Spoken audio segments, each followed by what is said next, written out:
Hey, what's going on, guys? I hope you guys doing well. Hey, this is your friend Marcello Arcele, all the way from Metro Atlanta. So I want to thank you guys very much for watching this. The replay of tonight's show, episode 27, where Tony Alexander, Coach Erica, I had Mr. Rouse in the house, and also had a gentleman from a legal department or a legal company come by and also share his thoughts. But we had a very insightful conversation today about how to ace your interview. So it went live on LinkedIn. What I'm doing now is the replay, and I'm going to be broadcasting this on Facebook, YouTube, not Instagram this time, but I'm going to be broadcasting it on Twitter, which is Periscope, and Daily Motion, other channels as well. So if you guys subscribe to me there, be sure to do that. If you're watching me on this channel, please let me know what you guys think. I appreciate your love and support, so thank you very much for that. If you're watching me live, let me know. Put hashtag Team Live in the comments if you're watching the replay of this replay, which is kind of meta. But either way, let me know if you're watching the replay. Put hashtag Team Replay as well. And if you're looking to change jobs, this definitely will be an essential conversation. The conversation lasted for about 2 hours. It was very good. It was really insightful. We answered a lot of questions, so I highly recommend you guys to watch it. If you know someone that's looking for a change in career, definitely something that they should consider watching. So I'm going to be bringing that on now. So doing the broadcast, like I said, the broadcast is about 2 hours long. Great conversation. Please share your thoughts. Again, if you're watching me Team Live, let me know in the hashtag or Team Replay. And also let me know what part of the world you're watching me. If you're watching from New York City, Atlanta, Georgia, or say with me, Bangladesh. So let me know where you're watching me from. So thank you very much for your support and love. I'm going to be broadcasting. I'm going to put on the live right now, or the replay from tonight's Cocktails with Chello episode 27. So thank you very much, guys, for watching. You guys have a wonderful evening. Take care.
Oh, what's going on, guys?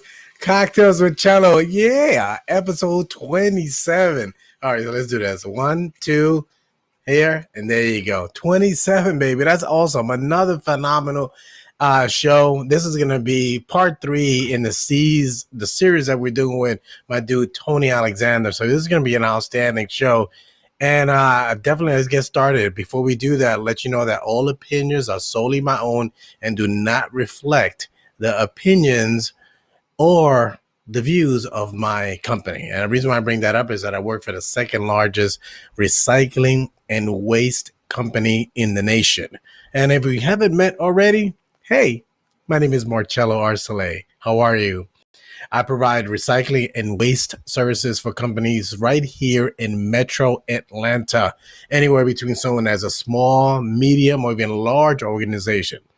Give you an idea, it could be a small person like organization. They might have that sells either bric-a-brac, a chicken restaurant, something like that, small, 1 to 2, maybe as much as 10 people in that business, or maybe someone that owns 15 to 20 franchises of Chick-fil-A's here in Metro Atlanta. Or lastly, it could be a large organization, an industrial company, a manufacturing company, and these individuals might need to have a sustainable solution to make sure that they're running efficient. So if that sounds like you, or you know someone that I can help, let them know to give me a call. My number is 678-683-9136. I appreciate you guys' help and support. So now let me know if you guys watching me team live. I already got one dude told me that he's already team live, so I appreciate that already. My dude, Gabriel, Mr. Gabriel, all the way from Texas, in the house right now. What's up, man? Thank you very much for tuning in. Also, let me know what part of the world you watching me. And you're watching me from Atlanta, Georgia, Phoenix, and gosh, say it with me, Bangladesh. So let me know. Hey, let me know what part of the world you're watching me from. And be sure, don't be shy. You could join in the conversation. I don't bite, my guests don't bite. And quite frankly, it's a better show that way when you're engaged with the conversation. Let us know what you like. And we're answering your questions. So you hear something that's like, okay, but what about this? Pose your questions. We'll answer them throughout the show. And also, don't be shy and don't be selfish. Share this with your tribe. Let folks know that we're having a great dynamic conversation here. Gosh, clearly people are sharing it because my dude Tony just he gave me some great news. So he's definitely getting the exposure. So thank you very much for doing that, guys. And if you hear something that Tony says or I comment on, be sure to hit the reaction button. Let us know that you like what you're hearing. And then lastly, be sure to follow Cocktails with Chello, and that's hashtag Cocktails with Chello. I'll put that in the bottom there. So thank you very much for that. Let's bring this up here. Boom, boom, boom, boom, boom. All right, let me get that out of the way. So give me 1 second. All right, so let's take a look at the comments. And who you know is in the house. What's going on? Trevor, all the way from Texas, Dallas, Texas. Hey, man, I'm going to be in Frisco later this month, so we should hook up, man.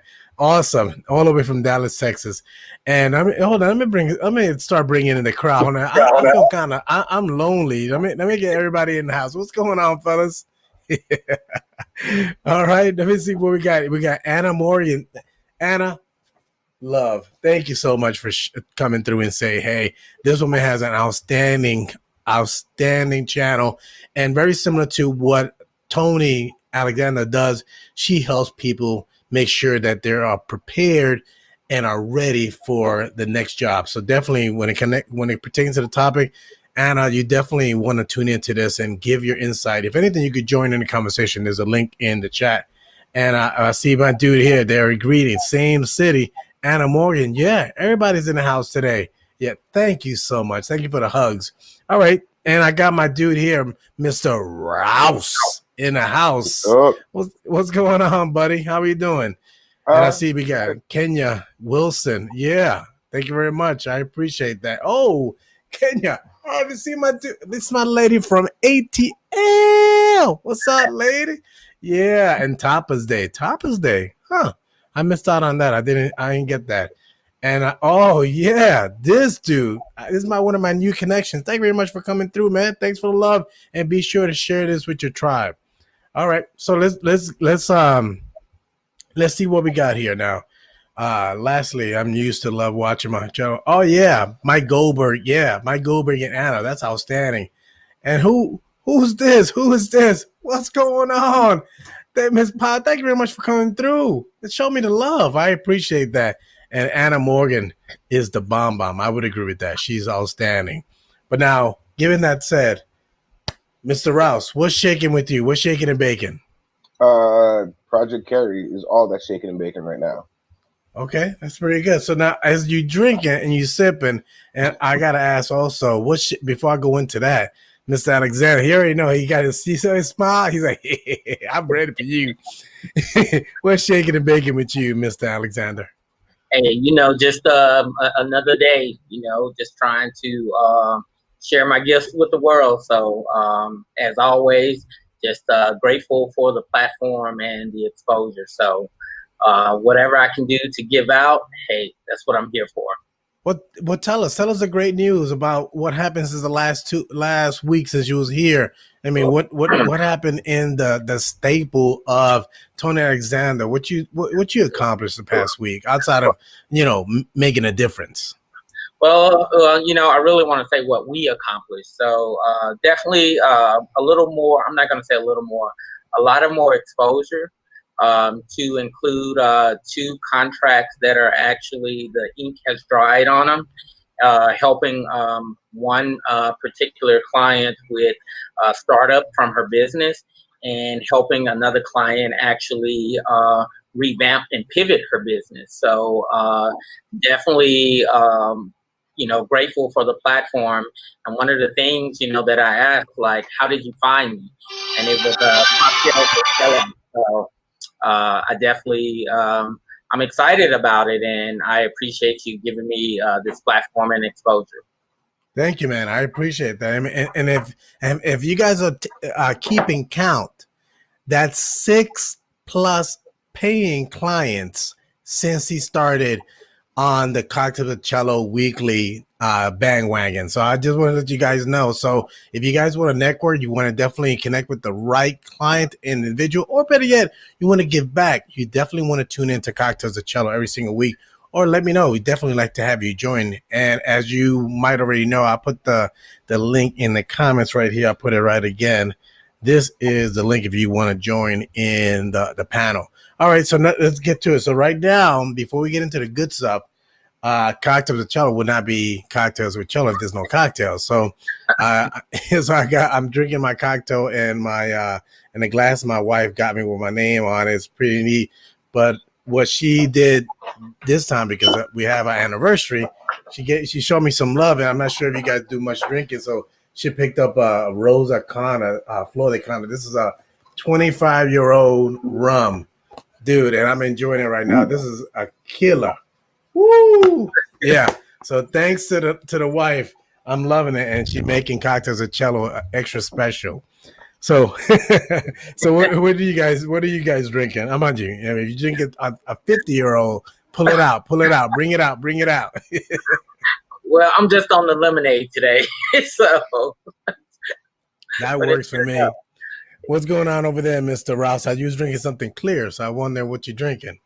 A whole lot of water. Okay. H2O. I heard that. That's pretty good. So before we get into the goodness, I got my dude, and say it with me, Kenny from Sugarland, Texas. Yeah, this is my dude. You gotta love this dude. I love this dude. If anybody watches anything that's live on LinkedIn, he's gonna get you. Ken is gonna get you. We talked about last week, gut guy. Kenny's gonna get you. He's gonna get you, and he's gonna get you with this beautiful, beautiful comment. So thank you so much for the love, Kenny. I got my dude David. David, you're here. Thank you very much for joining us. And let's see here. No question. This is my dude Chad. What's going on, dude? Thank you very much for coming through. Thank you for the love. Thank you for coming through, Kenya. And you know what? I need to get a progress report. Let us know how you're doing. I know that you are pivoting in your career.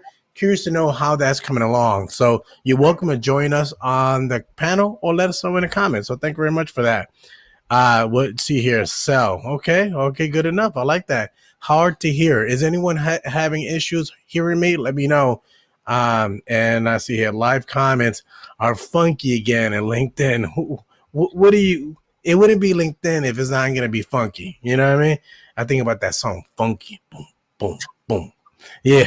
All right. And I got my dude Jason. Yes, this dude, he rocks. And if you guys didn't get a chance, please watch the replay. Him and Anna was on live this past Monday. So if you guys connected to him, please be sure to go on this channel and see the goodness how he gives back to the community here on LinkedIn. All right. So, dude, Tony, we got these guys set up. We talked about how you got to come correct, right? And last week we talked about how to, now that you come correct, now how to make sure that you get increase the probability that you get in front of a recruiter. Now the question is, you got in front of a recruiter, you got your suit, you maybe got a 3-piece suit, You get you got a pair of Stacy Adams. So you're ready. So now, how do you start? I mean, how do you actually learn how to ace your interview, and how should we start the conversation? Well, definitely, there's different things that are out there. So one of the things you really want to be sure, let's say if you are actually being recruited by a recruiter. So one of the things is making sure that that's your first direct contact. Your recruiter definitely should be setting you up for success, right?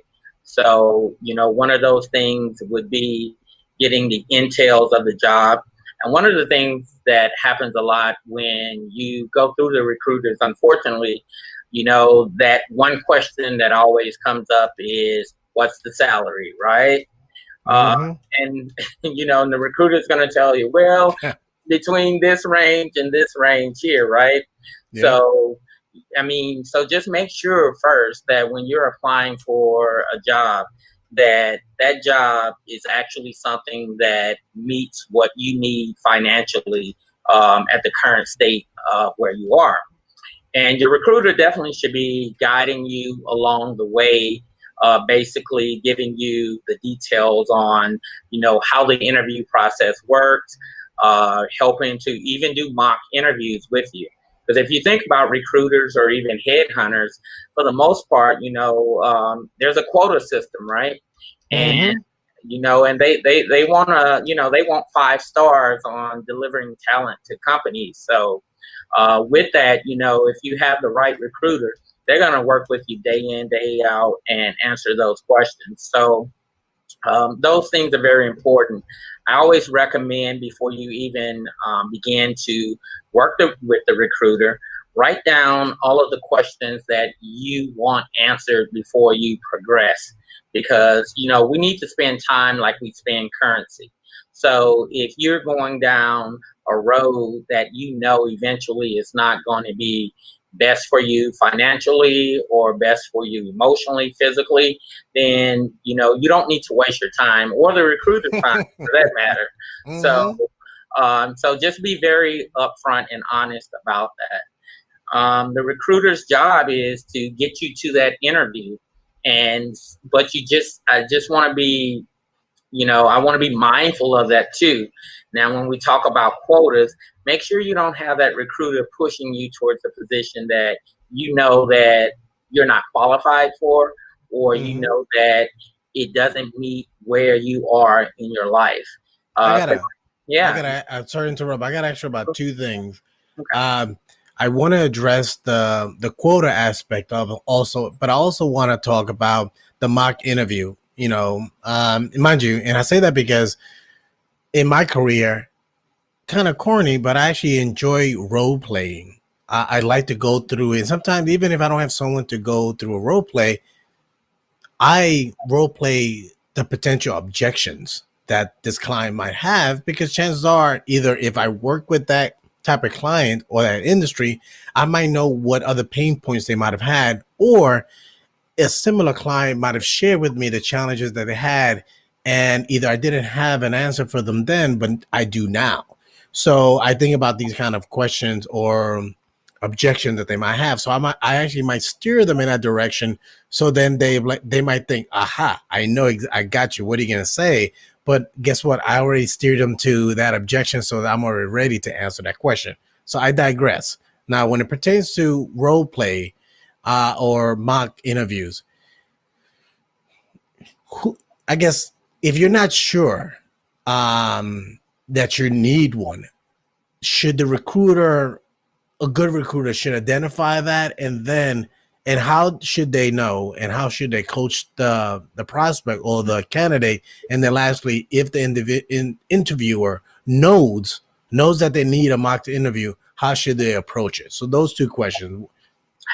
I would say definitely a good recruiter, regardless if the client or the prospect thinks that they need and or don't need an interview, should definitely persuade that person to take an interview, because every job is different and different things or qualities that they're looking for. So you have to remember, when we talked about in the last session, We talked about the technical skills that are actually on the resume. So now Mm-hmm. we're looking at how can you articulate those technical skills using your soft skills. And unfortunately, a lot of times we're not able to actually articulate that, or our body language doesn't really convey what we're trying to say. And one of the biggest things that you run into, or unfortunately that people run into, is the difference between confidence and arrogance. And so when you get into these interviews, you have to think. The recruiter knows directly who you're going to be interviewing with. They've probably been working with these people for, umpteen years. So they kind of know the client, or kind of know the prospect that they're looking for. But Okay. always remember, which is very important, when you're interviewing, you're not really interviewing for that particular position. You're interviewing for the potential that you have for the next level. So if you're not able to articulate that with body language, if your resume doesn't match up with your executive presence, then you're going to bomb that interview. And so it's not tricking the interview, but your recruiter should be there to groom you for that interview, to help you understand what the company looks for. Mm-hmm. Mm-hmm. But basically setting you up for success, because their goal, regardless of the quota, their goal is to make sure that you actually could close the interview. So now, when it pertains to quota, I was curious to know. Um, I, I don't know, how can someone? I mean, I think that's a touchy subject. It's almost like asking someone how much do you make. So how do you go about that? I mean, even is it even important to know if they have a quota or not? Is that even relevant? I think for the prospect, it shouldn't be relevant, right? If you know that your skill set fits the position that you're applying for.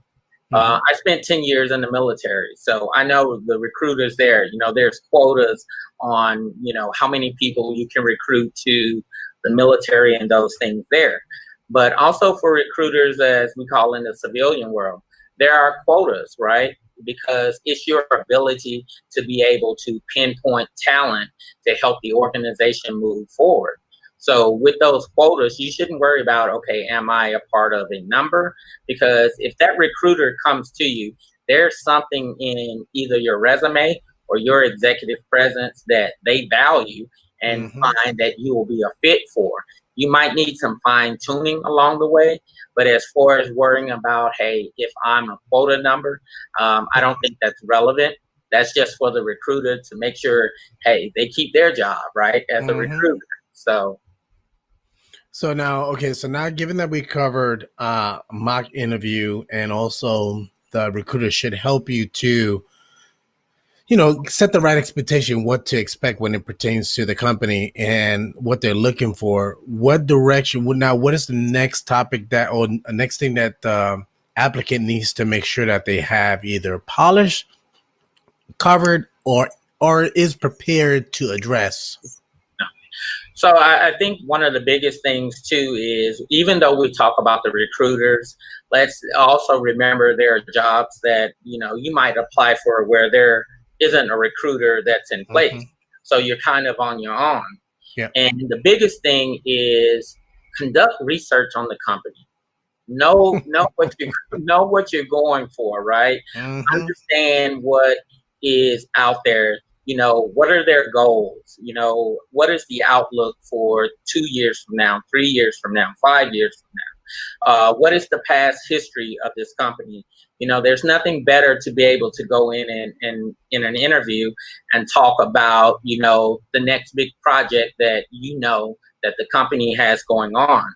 And one of the things that you find, unfortunately, you have organizations or you have companies that will definitely, help you craft your resume. And we kind of talked about that earlier. And as you get in a very experienced interviewer, they're gonna critique that resume, and they're gonna ask you questions about not only what's on your resume, but how does your vision and your mission match with that particular company. And if you're not able to answer that from the jump, then the interview pretty much is dead on arrival right there. Mm-hmm.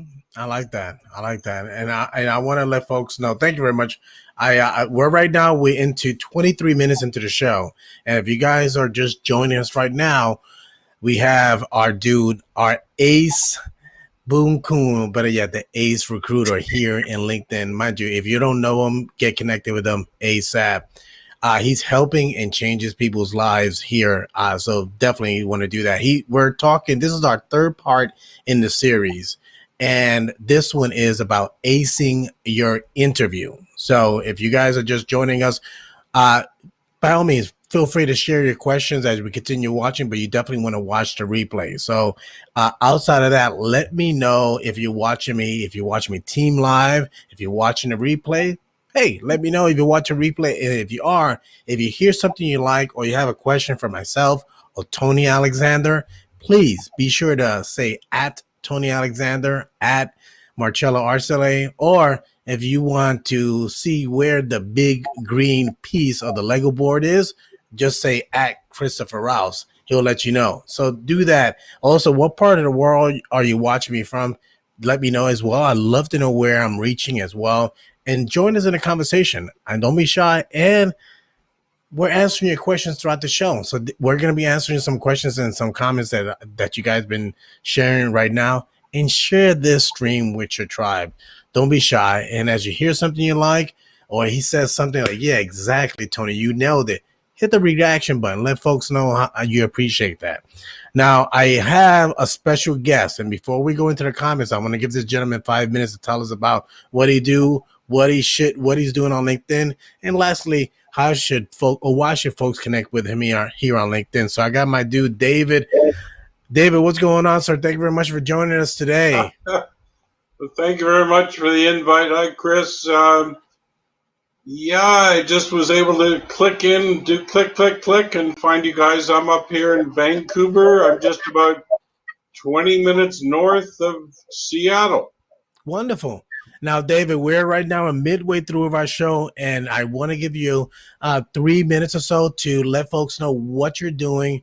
Why should folks connect with you on LinkedIn? And what are the things that, how you like to help others on LinkedIn? Right. So I'd like to give you the stage. Go right ahead, David. Well, thank you very much. So I'm involved with a group called Legal Shield. I'm sure lots of you might have heard of us. We've been around for 48 years in the U.S. and in Canada.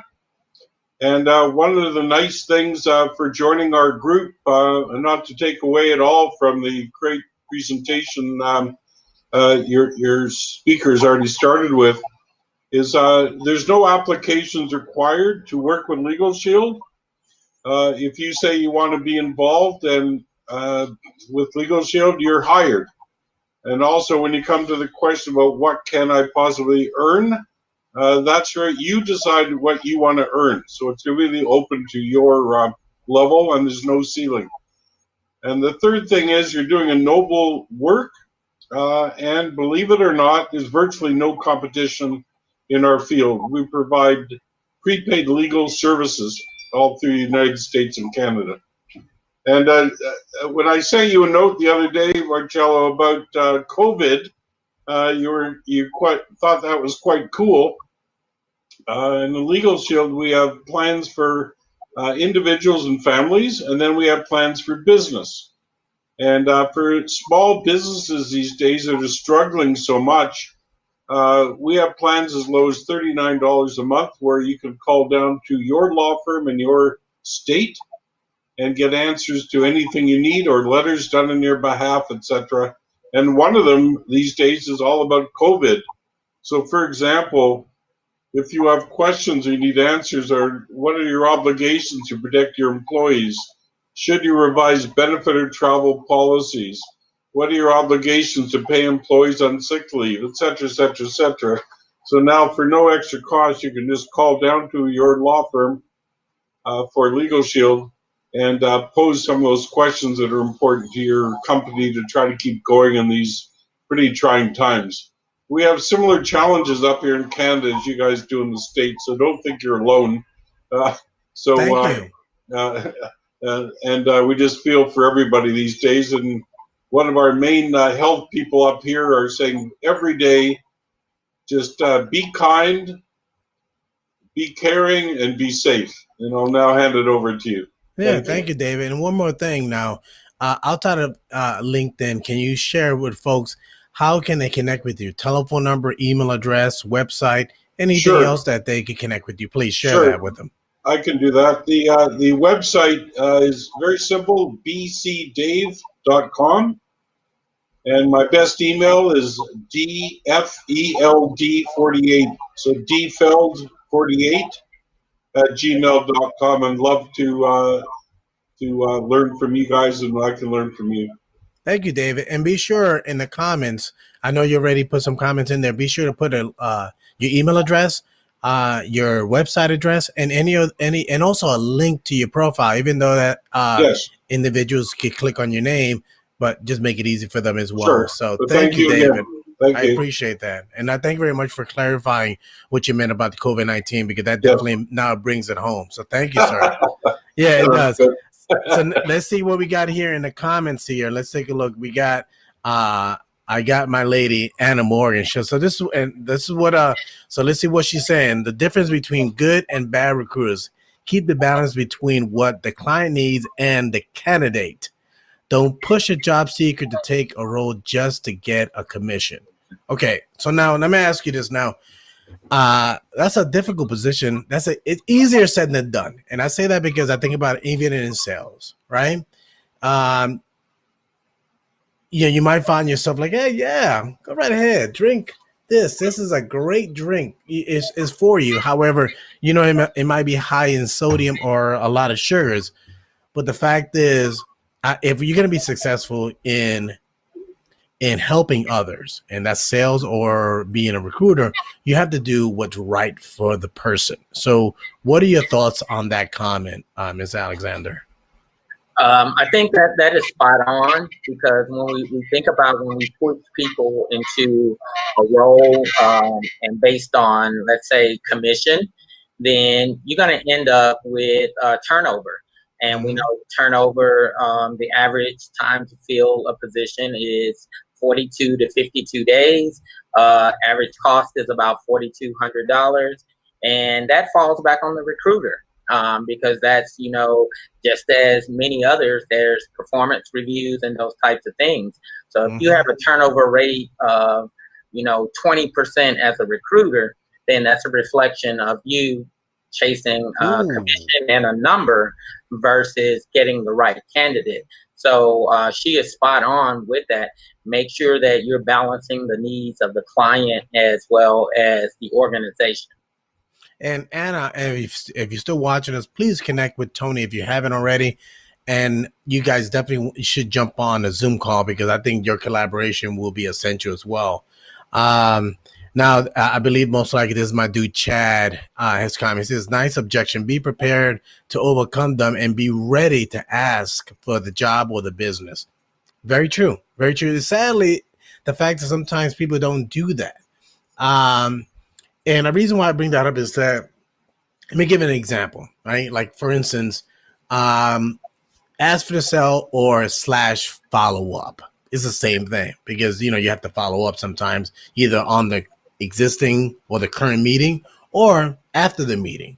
So, an effective ending of a meeting should always have a commitment for next steps, whatever it might be. So you can say, okay, so Tony, all right, so this is what I got for you. This is your homework. You're gonna do this. You're gonna do that. You're gonna do this.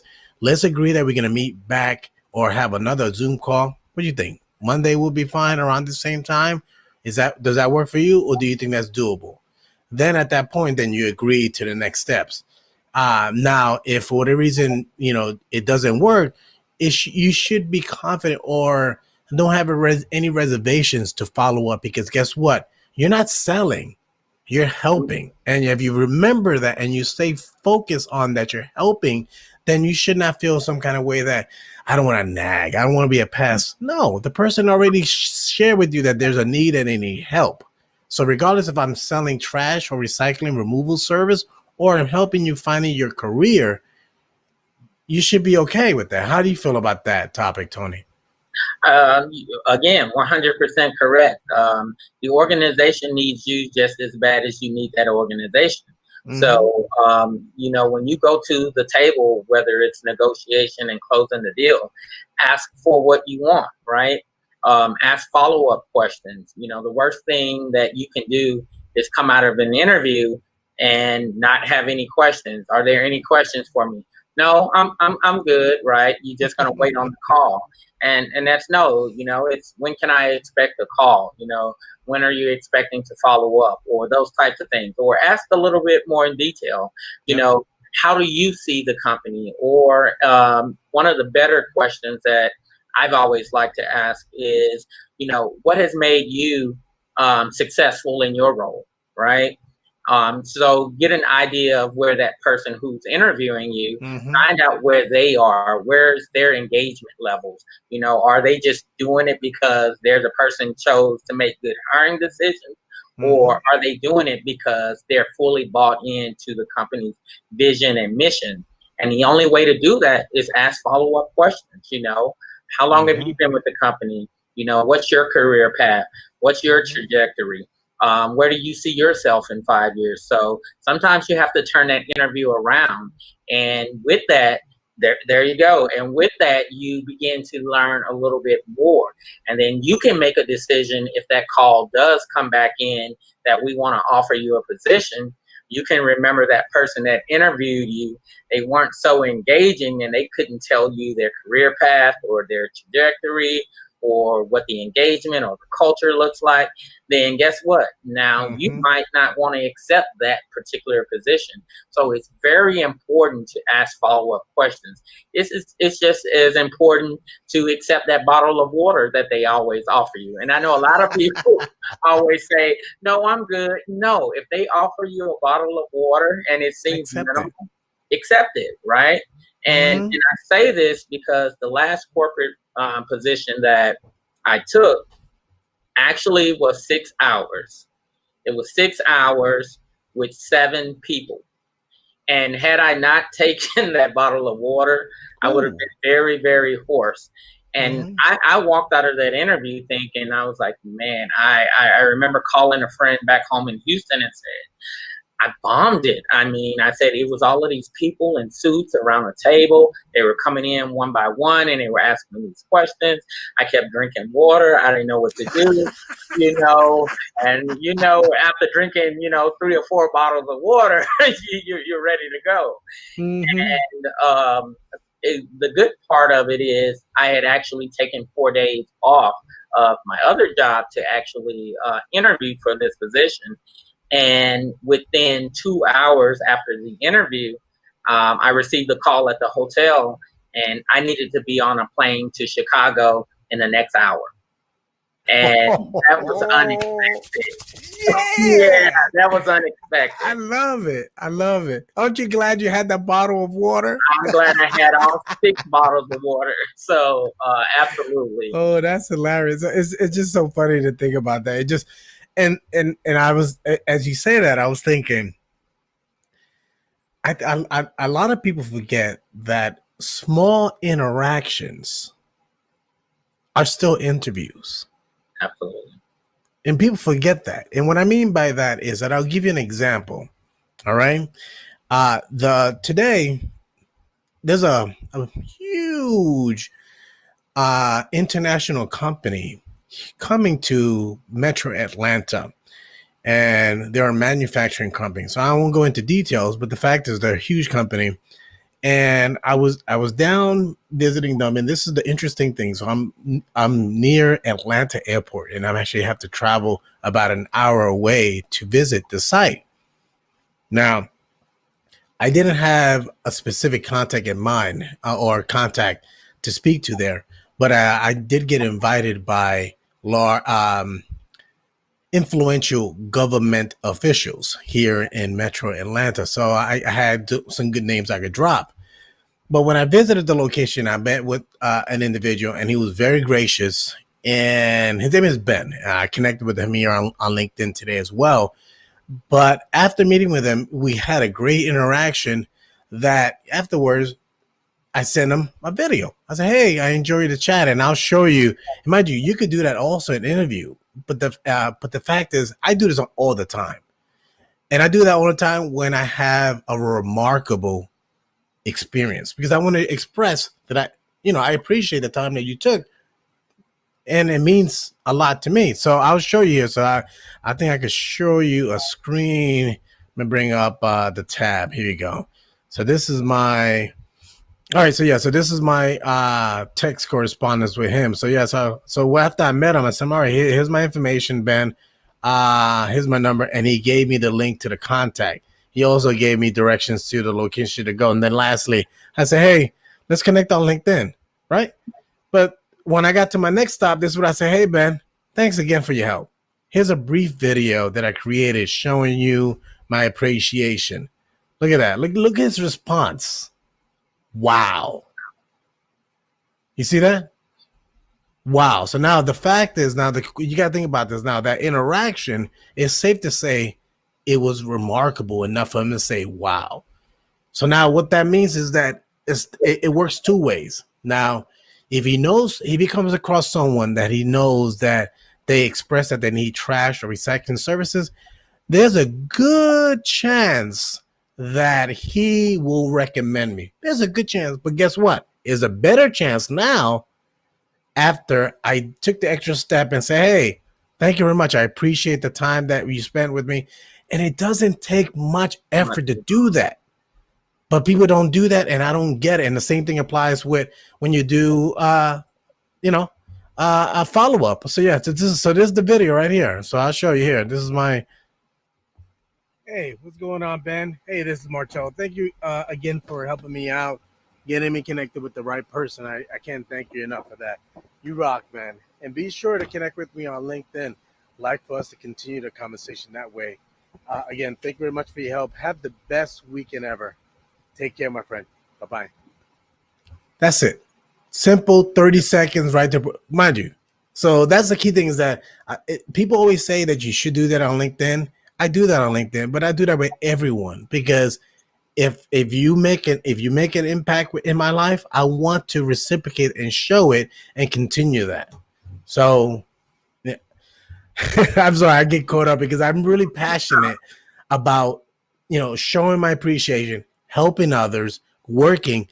I get really passionate about what I do every single day, regardless of the product or solution that it is, which is trash and recycling service. I love the journey. Yeah. So I digress. What do you? And I'll go from left to right. Mr. Rouse, what you think? What you thinking about what I did over there? What's your thoughts on that? And you've been kind of quiet over there. You must have the rugrats bouncing around. Yeah. So, I love what you do in the way that you do it because it's so authentic. Thank you. I think that we in life we lack authenticity because I know personally in my own journey that I've spent the past say 12 to 14 years chasing the dollar, right? So always trying to make that step up, make a little bit more money, step up, make a little bit more money. And it didn't matter if I had to change jobs or change fields or do whatever I do as long as that dollar was right. And it wasn't until very recently that I just kind of went back to being my authentic self. And now that I'm here, I can get back to doing like those things that I like to do to show appreciation to others. Because you have a bigger heart than 2/3 of the country right now. But it's true because there's nobody that I would ever think of above you for being like kind and courteous and considerate and just genuine. Thank you. So those little videos that you do, they go a hell of a lot longer of a way than, hey, thanks for taking the time to talk to me. It shows gratitude, it shows graciousness, and that guy's gonna call you again, and he's gonna refer you over anybody else. Yeah, I for 30 mind seconds of you. your time. And then what I told him when I was there, I said, if you need help, if you need someone to patch up a concrete slab, if you need someone to an electrician, let me know. Guess what? Even if I don't know them, I'll find them. I've proven that. What you think, Mr. And then, Alexander? I think you're spot on, and I think I told you when you first sent me your first video, I was just like, "There's no way I cannot reach back out to this guy." Like, this is just, it was the first time that I've ever received a video message with a thank you and those types of things. But I think the key point to it is to remember it's more important about what we not say than what we actually say. Mm-hmm. So those things that we don't say actually mean a heck of a lot more. And people take notice of those things that you don't say. So the thank you, or I appreciate your time, because as I spoke about earlier, you have to spend time like currency. So just for you to take those 30 seconds out of your day and say thank you, I mean, I saved the video. I was just like, wow, no one's ever done this. So we have to remember when we are, either in the job market or, the case may be, that we have to thank people for their time. And we have to show that we are grateful, as we talked about gratitude, and be able to show our authenticity and be very transparent. Because when you're not transparent and that's going into the interview, it is easily noticeable. So you can look very transparent and authentic on a resume, but when you walk in that door, before you even open your mouth, your energy introduces yourself. Yeah. And mind you, this is the thing. And please, everyone, I know that you're listening to me and you're like, okay, I hope that what I've shown you thus far proves what I'm about to say is true. All right. Meaning that I'm not, embellishing. So this is the interesting part about it, right? So he asked me, mind you, I had to just say, he asked me, so are you the owner of the company? Listen, I smiled when he said that to me, because I said, no, I'm an employee just like you. He said, no, because when you came in here, executive president. Dude, I swear to God, he said, I felt that you was running for office. I swear, I'm quoting him. I'm walking in with a hard hat, that vest, and I'm walking in confident. And he said, yeah, I thought that you owned the company. Obviously, he didn't know how large our company was, which is irrelevant.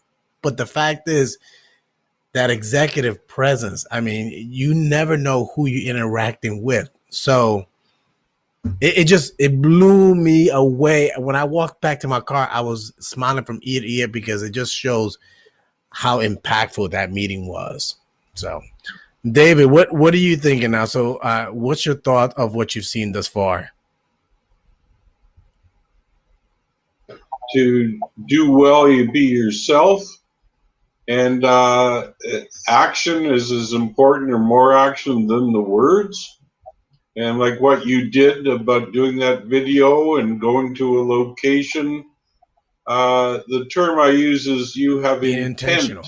You have intent to project yourself or to do well for a particular situation. I had one last week. I have an associate in Legal Shield, and he works on construction sites. And he texted me. He said, most of the people working here now speak Spanish. How can I help them? So that day I got a binder, and in our back office, I printed out all of our Spanish information. I texted him. I said, do you want to have a coffee right after work? So I met him down at the work site at our Tim Hortons. Now you have Dunkin' Donuts, but we have Tim Hortons. And he was absolutely shocked. But again, I was just showing intent. I'm here to help you. Now go do the job. He said, this is just unbelievable. So I agree with what you guys are saying. And you just want to be yourself, but you want to differentiate yourself from the mass. Yeah, and don't you feel good when you do that? That's even better, because it's like fuel to the fire. It just it's almost like when you think about like a Harley Davidson motorcycle, it just revs up. No, I love that. I love that. Yeah. Thank you. No, no, Thank you. no, I appreciate that. absolutely. Let You me guys are right before on. we continue with the show, I wanted to see who else we got going on here. So Tapa's saying that he has issues joining the panel. No worries about that, Tapas. We'll do it some other time. And you could do it on your phone, you could do it on your computer, you could even do it on your laptop. So, but maybe another time we could definitely join. So thank you very much for being with us today. I do chat says someone needs to train me here. I keep logging out and starting over. Yeah, I wish let's I nominate someone, anyone, step in and help them out. I appreciate that. We got Team Live, my lady Kenya Wilson. Thank you very much from Atlanta, Georgia, the best city in the United States, next to Sugar Land, Texas. Next to that, and I got my lady Felicia. Thank you very much. Thank you very much for joining me. This woman is outstanding. I love her content and I love her engagement, and she shows so much support to me here on LinkedIn. So thank you very much for stopping in. I appreciate that. She's coming all the way from Winnebago, Nebraska. I appreciate that. Let's see here now. Again, I think this is Chad. I'm very candid when I don't think the candidate is the right fit, so I may refer them to someone else. I think that's something we talked about last week. Um, so I think the last week the question was the question was, or 2 weeks ago was, if originally you think it was not a good fit, but if the client comes back around, would you work with them? I think that's the question it was last time.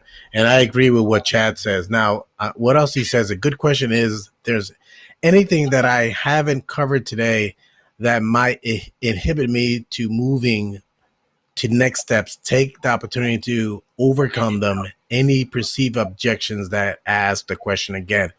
Okay, I want you to dig a little bit deeper, probably give a response to that. What's your thoughts on that, Tony? I think, right within the interview might not be the best time. So most organizations, let's say like one of the larger ones I know, they have a 2 and 5 day promise. So most of the time they can only answer in yes or no. So you have to be very, very strategic in how you word your questions. And, so based on, hey, am I a good fit? Then the answer might be no, but you might want to rephrase that. So you want to say, hey, did I not hit the core competencies of X, Y, and Z? Because you want to know exactly where you stand so that if you do decide to come back around to this particular organization, or if you move to the next organization, which most organizations use SBO techniques, which is situational behavior and organization, or they use the STAR method, which of course is situation, task, action, and the results. So you want to be able to know where you're missing the mark. And that's where those practice interviews come from. So if you're doing those mock interviews, then 9 times out of 10, you have to get someone who is unbiased that's going to give you real feedback. So don't find your spouse who's going to say, oh, honey, you were great. You knocked it out of the park. You want to find someone who's going to be very objective and that's going to press you for the answers. Because one of the things that I find a lot is that people, even though they understand the STAR method, then they kind of get caught up in or go down a rabbit hole. And once you go down the rabbit hole, you lose the attention of the interviewer. So you want to be able to have those things constructed out ahead of time. And if you do that, this will prevent you from having to ask those follow-up questions. But if that 5-day call comes in, then you've already have those questions structured. Okay, so, did I hit this competency? Because a good recruiter is going to tell you what the key competencies are for this position. And you should be able to construct anything from your past experience that's going to predict your future behavior. So if you do that, you won't necessarily have to ask those questions. You'll kind of know where you missed the mark there and then just build from there. That's perfect. I love that. I love that. Let me see what else we have before we go right back on track. So we have here, and actually the comment that we had recently was not from Chad, was from a young lady. Let me bring up her comment here. Was Uh, actually, it's Cercea Beckworth. Beckwith. Thank you very much. I appreciate that. I just your settings are set up as a LinkedIn user, meaning that there's a setting or something in your setting in LinkedIn that whenever you use a third party app, it doesn't share your information. That's why it shows up as LinkedIn user. And mind you, for future, for me not to jack up your name, please spell out your name phonetically so I can pronounce it correctly. So, and then let's see what else we have here now. My lady, oh, coach, put me in. Yeah, thank you. I appreciate that. And let me see what she says. They break down what you mean being authentic. Yes, and my dude right over here, the one liner, Nick. Yeah, one nine Nick. What's going on? Thank you very much for dropping by. I appreciate the love. And if you don't ask, you don't get. That's what he says. If you don't ask, you don't get. And ask questions is a form of intelligence. Wow. Yeah, it goes back to what you said earlier. When the interviewer asks you, you have any questions? What do the worst thing you should say? None. Nah.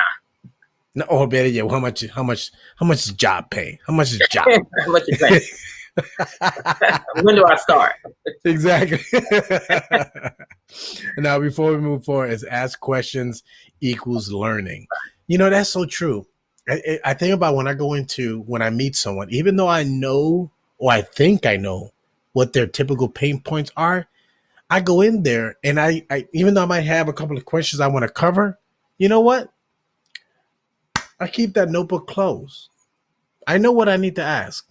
I keep that notebook closed. Something he says or she says that's profound, then I make a note and put it away and put a note to follow up. But keep it close. I want to learn. I want to ask. I want them to tell me more. And I like to ask a lot of follow-up questions so I can learn the why behind the why. So then really it makes sense. So, I mean, I'm not sure. I mean, I said to put me in, but I'm putting the coach in. What do you know? The coach. The coach is in the house. What's going on? It's good to see you. You're talking about a subject I love. Yeah, interviewing. That's what I'm talking about. Thank you very much. She did it. She did it. She spelled it out phonetically. Yeah, thank you so much. There thank you go. Yeah. All right. So now the next thing. So this is what we covered so far. We covered conduct a company research. We also, take time to practice, which is the mock interview. I believe you covered already learned behavioral interview techniques, or did you? I don't think we did actually. We touched on it a little bit, but I would definitely love to go a little bit more in depth because I saw Coach Love's comment about authentic, and I think it is 100% correct. Okay. So, okay. And now before we move forward, I'm going to ask my dude in the corner right here, Dave, did you have something else to add? Otherwise, I was going to put you in the backstage and you can watch the continued show. Did you have something else to add in the meantime? Hold on a second. Go right ahead. Go ahead, David. No, okay, I'm fine. I'm going to put you in the backstage in the meantime, and you can continue commenting in the comment section for us, okay? You're welcome, sir. Great, thank you so much. All right, so now let's take a look here. Now we have let me ask you this: so digging deep on learning behavioral interview techniques. So I want to give you the mic. So go right ahead. Well, how would you want to address that? I think one of the things that people end up with when we talk about the behavioral interviews, one of the things they get caught up in is the result has to be a positive result that you actually made it, right? So people don't understand, especially if you have what's called a bar raiser inside the interview. The bar raiser is the person that's going to ask the question that's going to, guess what, raise the bar to see where you are. And so if each one of your examples, you're always winning, then the question to the interviewer is, well, where did you learn from your mistakes? Okay. because you're giving me all of these perfect examples of a perfect world, and you don't make mistakes, right? And so Yeah. you're not. He's the perfect candidate, or she's the Yeah, perfect candidate. you're the perfect candidate, but not for us, right? Because you don't learn from mistakes, right? Yeah. So Hmm. people really get into that. And I think one of the other things of it is when we talk about the situational, the behavior, we talk about the outcome of it, is people don't truly talk about the soft skills part of it. Because remember, your technical skills are on your resume, but how did you get people to lead? How did you lead from the heart, or how did you balance the need of the business and the needs of the person? How did you overcome objection? And this is about who you are as a leader, not as a boss, but how do you lead people? Do you understand what they're going through? What are the examples? And one of the things, too, when we're talking about these different questions, people come up with 5 and 6 different pages of examples. And that's another pitfall, because now you're trying to remember a script. If you actually, you can use maybe two or three examples and pull out those key aspects for the different questions that are being asked. And with that, the interviewer is able to understand that you've had this very complex situation, and at each time you understood that you were able to pull out a different aspect. The part that they're really looking for in those, yes, they're looking for results, whether they're positive or negative, but they're looking for who you are and what you stand for as a person. What are your ethics? What are your values? How do you stand out as a leader opposed to the other 60 people that we have to interview right after you? So that is very important there. That's the key thing. It goes back to knowing learning the process, learning the interview, and knowing, lack of a better word, knowing the material. You should know the resume. You should know your resume. You should be able to articulate it without actually referring to it. So, you don't have to look at that. So at this point, then if the question comes, you can answer it, but then move on and ask them a question. You could actually have a conversation. I think what you said earlier, I'm glad that this just brought something to what you mentioned. People forget that an interview, I don't care if it's in my arena or what we're talking about when you're interviewing for a job, it's a two-way street. It's an opportunity for you to find out if you want to be a part of this organization.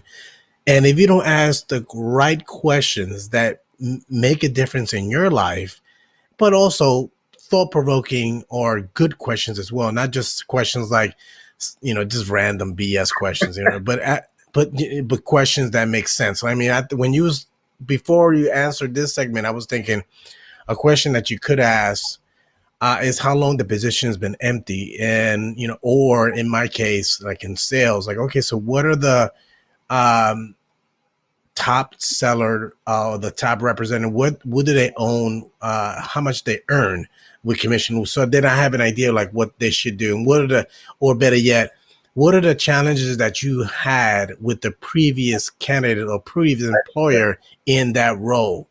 So then if they tell you what the challenges that they had with that candidate or employer, then if you have that issue, then you could obviously, if you have that issue, then you have that issue. But but if you think, but then that's a good thing.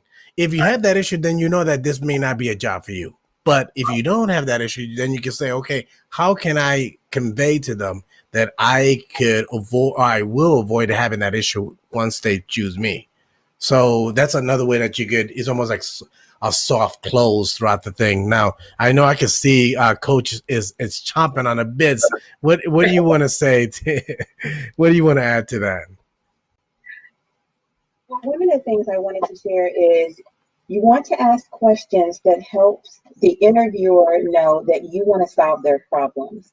So a simple question, a simple question might be, what are some of the previous challenges that you've had in this particular position? They'll tell you. And then you say, great. And you say, great, because you want to, let them know that you're listening and you're understanding. But then perhaps talk about solutions that come to mind and ask them for their feedback right then and there. Now, your solution could be wrong, your solution could be right, but what that shows immediately is that you want to be part of the team. And it's very different when someone starts looking at it stops looking at you as a candidate and starts looking at you as a team member, because there is no obstacle that you can come that someone can throw at you when you just feel right. They say, oh, I don't know, I just think she's a good fit. I don't know, she doesn't have XYZ, but she's just a good fit. She seems right for the team. Dave, do you think you can train her? Oh yeah, I think I can train her. It just goes into the whole mantra. You get this momentum behind you, and I don't know, I just like her. I just like her. Yeah. There's no obstacle that's going to get in front of that And when you when say you're that, a good fit. I was thinking about when someone tells you what was the issue that they were having with the previous employer. Even if you once you hear that, this is what I'm going to tell everyone, and this even applies in me also with even in sales. If I ask, hey, so what are the challenges that you're having with your current provider? If you know you can answer that question right away, no, you say, oh, interesting. Okay. All right. How did that impact? I'm sorry. This is what I actually do. So, okay. So interesting. Those are the challenges you're having. But how did that impact your day to day when it pertains to interacting with this provider? How did that impact you? Did you have to allocate some man hours to address the issue that you're having with the current vendor? Did that slow up Mhm. your productivity? Did you not manage to meet your goals as an organization? What are the challenges you had? These are follow-up questions you can have and keep going and have them keep telling you more what was wrong with the previous candidate or employer. Mind you, don't forget, you know what you're gonna tell them, right? You got it right here. You're winding it up, but just hold it, and it's almost like potential energy. You're going vroom vroom vroom vroom vroom. Strike when you're ready. They're like, okay, well, thank you very much for sharing. The reason why I was asking is because, and then you give them your answer. So yeah, I love that. I love that. Now go ahead. I'm definitely, Go ahead. I heard her take a breath. Go ahead, Coach. thank No, you. she went. I am definitely down with Okay. your logic. So Mm-hmm. there are two streams that you can go down. You can go down Mm-hmm. the logic angle, and you this is a situation where you're going to give somebody very good reasons why you should move forward. But Mm-hmm. then, quite honestly, decisions are often made in the lizard brain. How does somebody how do you make somebody feel? What sense do they have from you? And the reason why I'm pointing this out is because I cannot tell you how many employers, how many hiring managers I have worked with, and they say that this sentence, I just don't think they're a good fit. Now, it could be that they dressed funny, or they, said something that was just a little off-putting, or perhaps the candidate was absolutely perfect and they gave textbook answers, but they just did not like them. And likability is a really big thing. And I'm going to go beyond that. It's connectivity.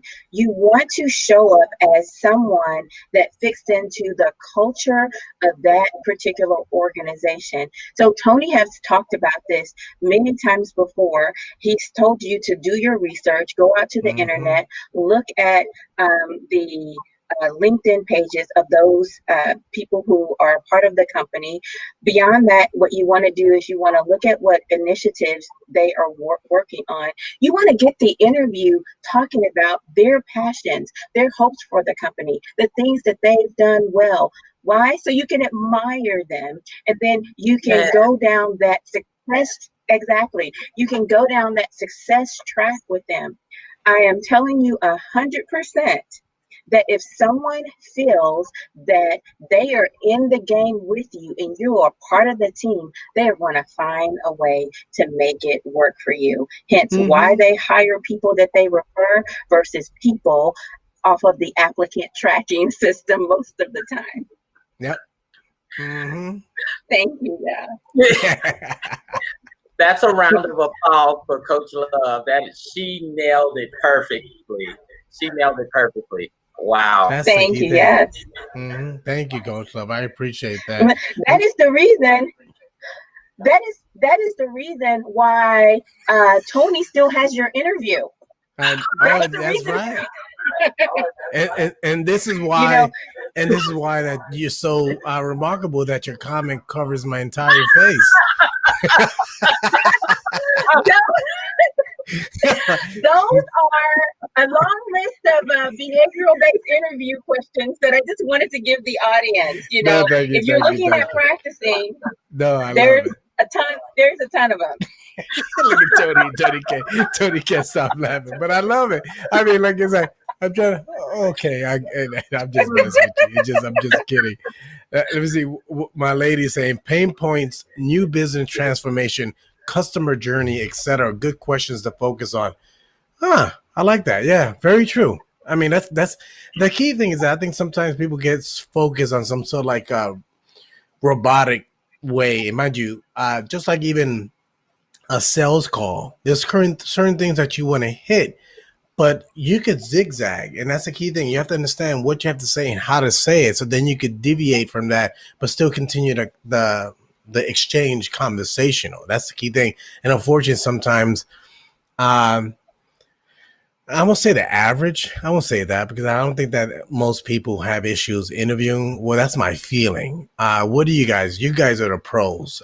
Do you feel that people have issues? The average person has issues interviewing or talking to perfect. Yes. Oh, I guess as I just said that. As I just said that, I just realized you're right. Like, perfect. yeah. Yeah. Yeah. Okay. Yeah, I guess you're right. Perfect. I don't know, understood that because I mean, I don't know. It's kind of. Mind you, you guys might think, "Oh, he's an extrovert." I'm one of those kind of weird guys. Like when I get home, once if I could be off the internet and do anything, I love to do that. Or if I use LinkedIn as a tool, after that, I'm done. Right? But yeah, it's like when I'm interacting with people on a daily basis, there's a goal.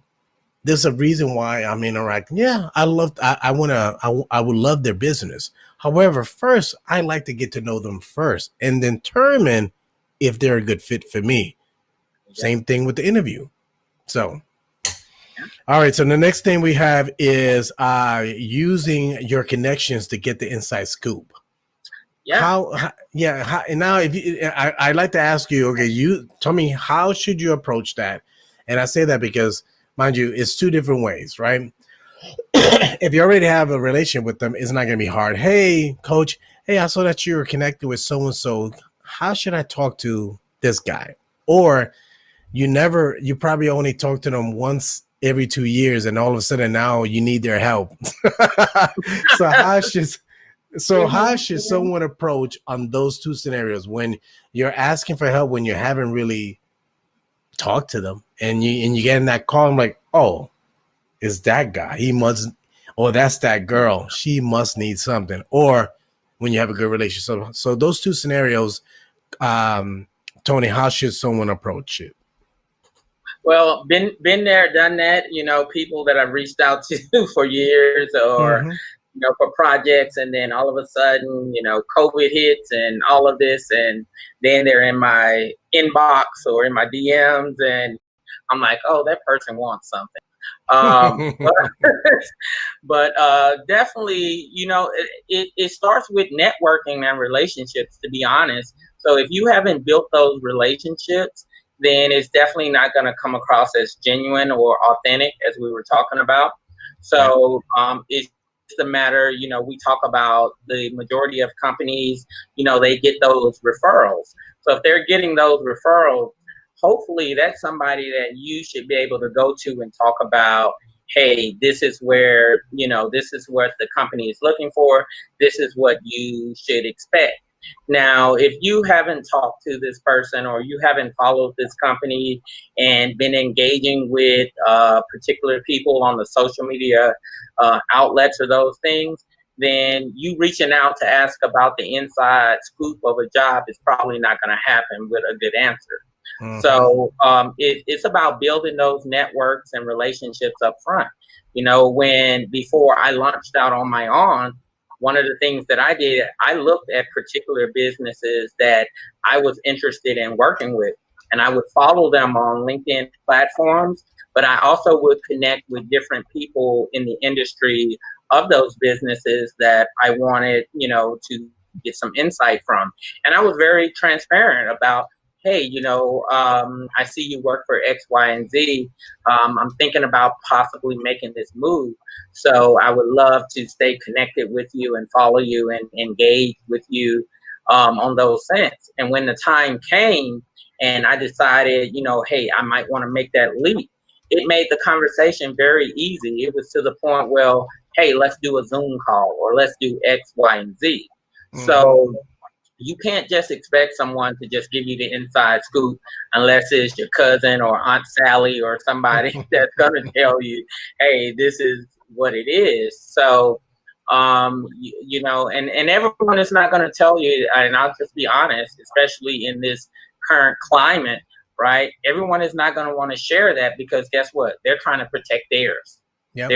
They're like, okay, well, sadly, are you coming for my job, right? You know, because when you hear we need fresh talent, we know what that means, right? So yeah. So we're gonna downsize so we can bring in somebody and pay them a little less to do what you do. So you have to be thinking of all of that far in advance.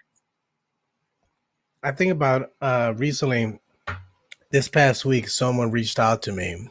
I'm not sure if they were already connected with me or we just got connected. And if they, I mean, we're no longer connected. They chose to disconnect, right? But this is how they started out. So, you know, I think they said something like, hey, you know, blah, blah, blah, whatever it was. And I sent them a video. Hey, thank you very much for connecting with me, XYCPDQ. And then I said, well, here's a link to a post that I created that gives you a brief description of who I am. Yeah. And, you know, so the first question that they asked me was, I see that you work for Verizon. You used to work for Verizon. Yes, I did. Oh, something else. Another close-ended question. Yes, I did. I mean, like, you know, you got to give me, you know, you have to add. Mind you, I sent you a video. If you don't want to be in video, send me an audio. I think sometimes, you know, I think that audio or video works well because you don't have to type it out. You could just say it, right? But it was just one word questions. And then I think I followed up by asking them, you know, is there something I can help you with? You know what I mean? Let me know. And somehow or another, because, you know, they just kept asking me either the language, English may not have been their first language, which then doing it on the audio would have been great, because then even if you're, you know, not getting your words across, I'm sure you can communicate. But somehow or another, because I'm direct, I'm like, hey, you know, what is that you need help with, you know? And because they didn't appreciate me being direct, they just like, all right. I mean, it almost like it felt like a bot. It was those kind of questions that we all get on LinkedIn. Hello. It was like those bot questions. So like when I hit them with questions back, it's like, I'm like, all right, you know, say la vie, you know, it is what it is. I'm not gonna deal with that. I got my dude, Mr. White, good gut guy. Remember, this is the guy that when you see him and you connect with him, you just know he's a good guy because you can feel it in your gut. Triple G is in the house. Triple G. Yeah, Triple G. It's a matter of a warm ass versus a cold ass. You must, and I'm talking about ASK. Okay, I know you guys listening. Like, is he saying booty? No, I know sometimes people, you know, you don't enunciate properly. So I just want to let you know is ask. You must. Hey. It's the Florida Connor talking. Okay, that's what it is. Blame it on the alcohol. All right, so have the touch point with this person at least twice a year, once or a phone call. It's such a simple thing to do. And mind you, I do that with my clients. Like I'll either I know when their birthdays is and they have any anniversaries, or kind of kooky, right? But if I know that they are in the manufacturing industry and I hear something or see something or better yet, something in their company happens, isn't that an opportunity? Just say, hey, I noticed that your company was written up for, employing, being one of the acknowledged a great place to work in Atlanta. Isn't that a great opportunity to follow up just because? Yep. But people don't do that. And that's the kind of stuff that I do. And people's like, why do you do that? Just because. Yeah. So, I just, it's just, that's how I roll. Right, Miss Erica? Actually, I told you the other day, you're like a relationship master. I want to come on your show and interview you just so that you can help people with relationships. Thank you. Look at what you've done with your. What did you say? No, I said I agree. I agree with you 100%. Absolutely, absolutely. And so, as the relationship master, I want to, just acknowledge most people are not quite as skilled as you. They are just not. And so they don't spend a lot of time following up on people's birthdays and things of that nature. I mean, Marcello, what do you have? You have like 10,000 or maybe more contacts, right? Mm-hmm. Just on your LinkedIn. And I'm not talking about all your client lists or anything like that. And quite honestly, even if you have a more modest LinkedIn following, the moment you get over 1,000, it's very hard to keep up with all of those people. I can't keep up with the people in my tangible everyday life. I'm just being honest.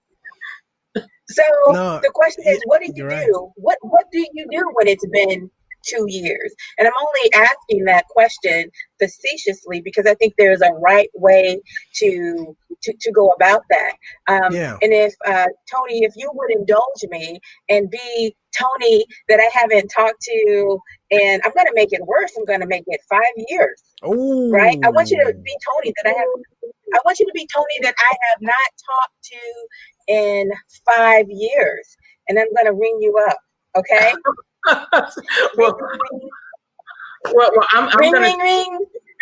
I'm going to tell you, Coach Love, because it's Tony, it's not going to be someone that you hadn't talked to in 5 years, because Tony loves this thing called a calendar, and he writes down birthdays, anniversaries, the opening of a company, the date that little Mikey was born, wedding anniversaries. He keeps a full calendar. He pre-posts and sends out Happy Thanksgiving, Merry Christmas. He already has that campaign done for the rest of the year.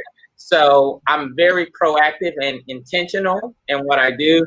So unfortunately, I would have talked to you at least every quarter, because just like business, right?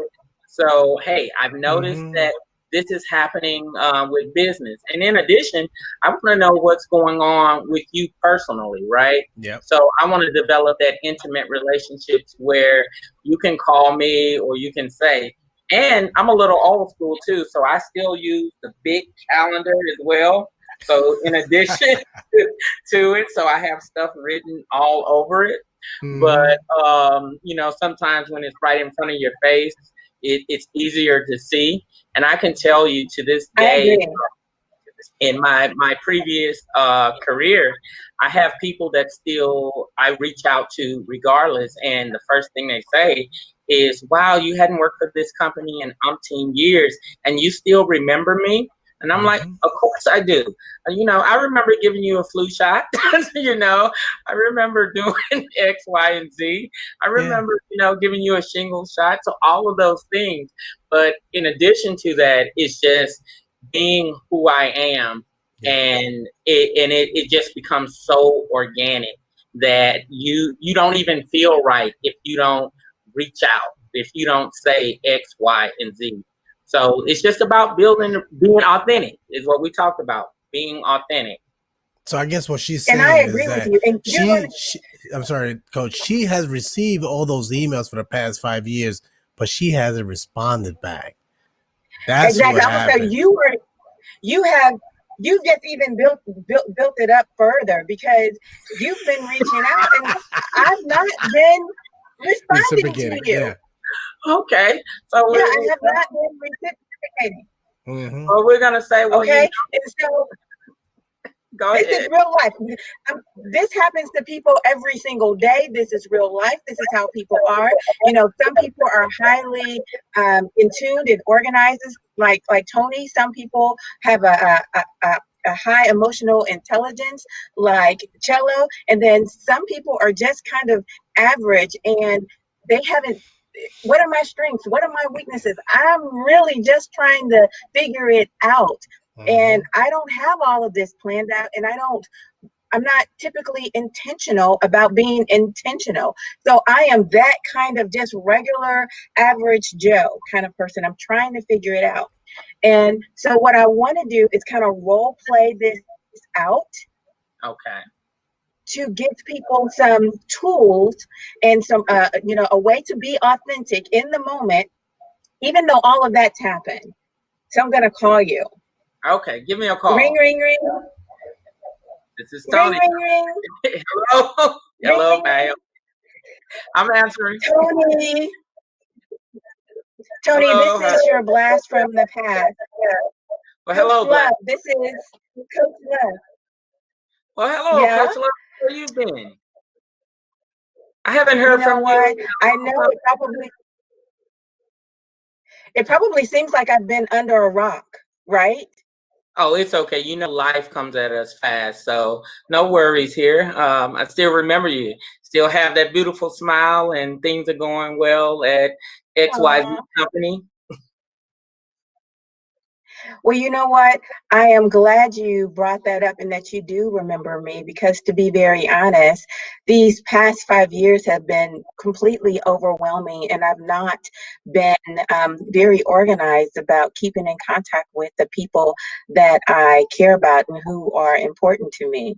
And you're one of those people. Wow, that really touches my heart. I do understand life comes fast, and we definitely have a lot of things going on. But I'm so glad that you still have my number so that you call. So how can I be of assistance to you? Because I definitely would love to keep in touch with you more.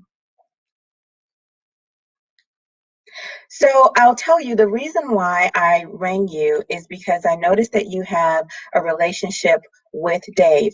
Right now, I am in a very challenging position.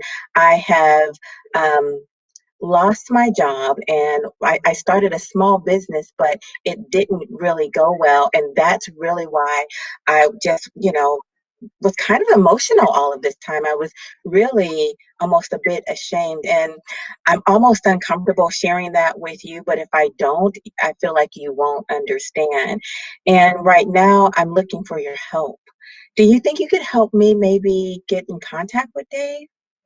Okay. Well, it's definitely understandable. There's a lot of things going on. So might I ask that maybe we can set aside some time where we can either have coffee or have another conversation, so we can just kind of talk about the things that have transpired over the years and where you are and where you would like to go, so that we make sure if we make this introduction that you show up as best as you can. Oh my gosh, Tony, I really appreciate that because I feel like not only are you going to help me with my relationship with Dave, but you might help me untangle part of this mess I've gotten myself into. Okay, there's no such thing as a mess, just obstacles, and we'll look at how we can overcome these together. So definitely, I'll have my secretary get with you. We'll look at a spot on the calendar, and we'll definitely carve out some time for that, Coach Erica, because you've been nothing but great to me over these years, and I appreciate everything that you've done to help me get to where I am. Thank you so much. I'm hoping to hear from you soon. I don't want to be too forward. Do you think we could make it this week or next? I really need your help. Okay, absolutely. What I'll do is I'll get with my secretary and we'll look at what's on the calendar and we'll shoot out a couple different dates and then we can collaborate from there. Thank you. Talk to you soon. Bye-bye for now. All right. Talk to you soon. Thanks, Coach Love. Bye. Okay, bye-bye. What I love about that, what I love about, and you guys let me know, I love what she did was she fell on the sword right from the start. She humbled herself and she said exactly, hey, let's talk about the elephant in the room. All right. This is what it is. I'm terrible about it. And you know, I'm at your mercy at this point because I need your help. The middle portion was good. She was being respectful of your time and she didn't go into too much of it, exactly what the issue she's dealing with and why she needs your help. That could be, you know, left for the call. And then lastly, she gained agreement on the next steps, meaning that let's confirm when we could talk. I like that. She wasn't pushy. I would have said, okay, if I don't hear back from you in a week from now, is it okay if I follow up? I would have said that at the end, but I like her approach because it's been 5 years. So she don't want to be too pushy. So I like that. So what do you think, Right. Tony? I definitely don't want to call myself, I haven't been able to follow up in 5 years. I don't want to call myself calling shots. Yeah. No, I love that. I love that. What do you think about how the call went, Tony? I think it went well. She didn't come across as pushy. You can definitely tell that, you know, she was in some type of despair. But also on the other end, you don't want to automatically commit to making this relationship or this connection because you need to find out exactly where Coach Love is. So you don't want to, in turn, jeopardize where you are or your name or your brand until you find out exactly what has happened. So that's why it's easy not to make a commitment right there and say, yeah, definitely I'll connect you with Dave, but set aside some time so that we can sort through what has happened in the last 5 years and find out maybe Dave is not the person that we need to connect her with.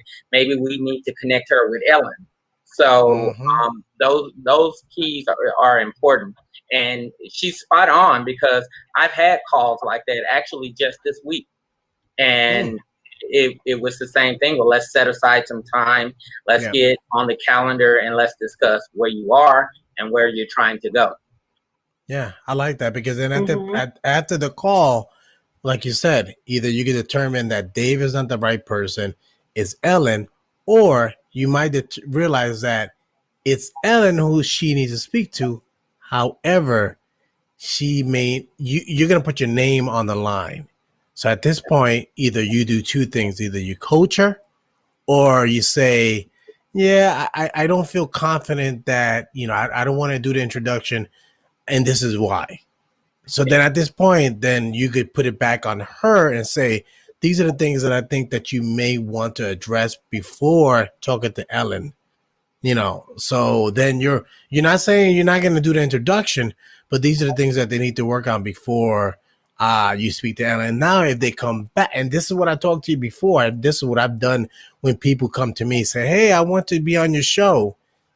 And I say, okay, yeah, great. And I give them, you know, like a homework. And the same thing with this, you give Coach Love a homework. And if she comes back, completes the homework, then you're like, okay. Then now we're talking. Now I can introduce you to Ellen, and this is why. Love No. it. And so I want to share that with you. When somebody gives you an obstacle, and it's really just an obstacle to measure your commitment level, what you want to make sure you do is you want to step up to the plate for that particular obstacle. Not only because you want to build that momentum with that person, but all of a sudden, if you do that, you not only gain that connection, but you might very well gain an advocate, because now Tony is invested in my success. Yep. That he's invested in my success. He wants to see me do well. He's had this lunch with me, and then he gave me this homework assignment. Maybe he told me, you know what, Erica, I want you to read this book, or I want you to tell me what you think of these few passages. And we have a conversation about that. Whatever kind of social task that he gives me, and quite honestly, it'll be for my benefit. But if you do those things, then you will gain greater access, and that person will feel more comfortable helping you. And it's very important to be authentic. And I said I wanted to unpack the idea of being authentic. This is what I mean, because life, you can prepare for all you want. Okay, prepare, and I preach practice your behavioral based interview questions. Please do that. At the same time, no matter what, you want to show up for the moment that is actually in existence. I think, Tony, you'll catch this when I say this, but it's a phrase in church communities, and it's for such a time as this. This is a word for such a time as this. And what that means is, it may be a situation that you couldn't ever imagine yourself in, but be present, be there, and be wholehearted for such a time as this. And so don't fail to connect. Don't gloss over things. Invest in the moment, and then you will be able to be your authentic self and get some value out of the moment, and quite frankly, add value in the moment. That's a mic drop moment there. Thank you, Coach Love. Now, yeah, exactly. So now we have the last two we have is dress for interview success and interview etiquette. Oh, okay. Look, let me talk on that one real quick, right? We're in a virtual world, right? So it's really important to remember that just as important as going to that physical interview, you need to be dressed for success on that virtual interview. And I'm sure we've all seen the video of the homeschooling and the parents in the background that has on less than, So all of this is critically important, from how your background is set up to because now you have to work even harder to show that connection in your personality when you're virtual. But also be very, very much aware, and your recruiter, if you have one for the particular position, should be able to tell you how to dress. So again, another example for me, in my last corporate position, it actually said dress casual, right? So I did. I talked to the recruiter, everything. Okay, so explain to me what casual means, right? But, thinking about it, I'm going for an executive job and they're saying dress casual. I'm like, okay. So there were 12 of us, and 11 were in suits. But I was dressed casual, right? But in that interview, they told me I was the only one that followed directions, that dressed casual. And that's the interview that was 6 hours that put me on a plane 2 hours later to Chicago. Wow. So we, yes, we want to dress to impress, but we also want to make sure that we're providing and we're following directions on the things that the company is asking for. So if it's a casual environment, then they want you to feel casual. They don't, if you don't need to be suited and booted for this interview, then there's no sense in going out and just buying this whole suit that you'll probably never use again if you don't get this interview, or that's just going to be your interview suit. One of the key points, if you're going to a physical interview, lay your stuff out the night before. It's just like the first day of school, right? You already know what you're gonna wear. You're laying it out and those types of things. All these types of things reduces the anxiety when you get into the interview.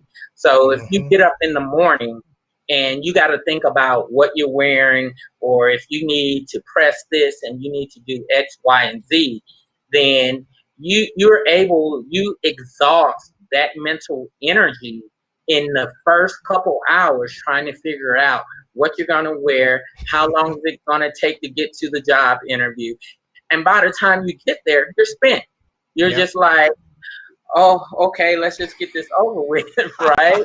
Yeah, so, because you're mentally exhausted at this point. Exactly. So you prepare the night before and you do that. And when I say dress for success, dress based on what either the recruiter tells you, or even research it, or if you have that inside connection. So what does the interview process look like? What should I do? If you're doing it virtual, make sure you don't have people that's going to pop up at any time. Send them a text. Hey, I'm going to be in an interview from this time. Don't come home, right? Or whatever the case may be. Put a sign outside the door, post it. Yes. Don't come inside. I'm on the live, whatever. Oh, no, absolutely. So set yourself up for success. So not just the dress, but just for success in general on how you show up, because it's so much more difficult to be able to exude those soft skills through virtual than you are in presence, because you can't feel energy through the computer. So, and I'm going to add this, and make sure your background is not too distracting, because you want them focused on what you're saying. If you got some kind of weird picture hanging in the back and, they're looking here and there, you just want to make sure that your environment is appropriate for the position that you're looking to step into. So dress for success, like I said, there's many layers to it, but the biggest part, if you have a recruiter or if you're researching the company, you're gonna know how you need to show up. And see, that's sage advice. So go and then we got dress, and and the interview etiquette. Did you want to add more to that? Well, as far as I want to add this because. I'm sorry, Coach, go ahead. Do you have something to add? Yes, actually, I want to hover over something that Tony said, and it's a key question. Can you please tell me what this interview entails? And I want to do that because everybody is not in a white collar desk job. Maybe you're interviewing for a mechanic's position or a nursing position, something of that nature. And if your interview includes some kind of walkthrough or lab work, you want to dress for that particular activity. And so perhaps maybe you wear your suit there, and you bring your scrubs, or perhaps if you are a mechanic, you actually come in your khakis and bring your tools. So you want to ask those key questions so that you can be prepared to handle the task ahead of you. You want to show up as the job requires you to show up. Don't show up in, a white shirt and tie and you're going to be a mechanic. That's not helpful. Don't do that if you're going to be working on a construction site. So I just really like what Tony said, and I think it's very important that people have an understanding of what is required for the interview process on that particular day, what task might be handled. And just having the right expectation, because what happens, I think I will add to that, is that knowing all that information, it just takes everything away. It takes all that stress level. Then you could just focus on the interview on hand. Like, okay, what you want to say or how you want to cover, probably, if anything, listen to some music, because at this point you probably already are prepared for the interview. So you can sit back and listen to whatever it gets you in the right mood. You know what I mean? And talking about the right mood, you know what I mean? My gentleman earlier, my dude was talking about earlier, after 5 years of silence, you have to open the open call with "Where is the Love?" or Roberta Flack and Donnie Holloway. Just just break the ice. So maybe you could play that, you know what I mean, as you go into the interview. But whatever it gets you, but you could.